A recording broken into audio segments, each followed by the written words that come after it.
ఓం శ్రీకృష్ణ పరబ్రహ్మణే నమః.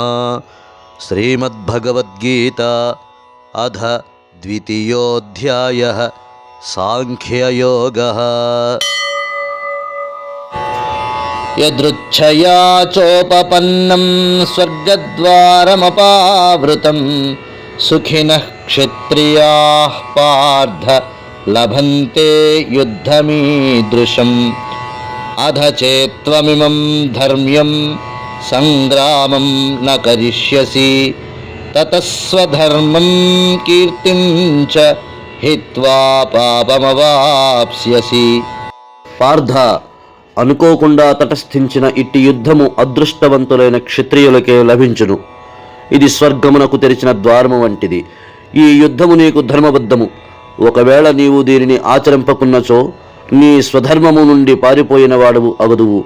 దాని వలన కీర్తిని కోల్పోవదువు. పైగా నీవు పాపము చేసిన వాడవగదువు.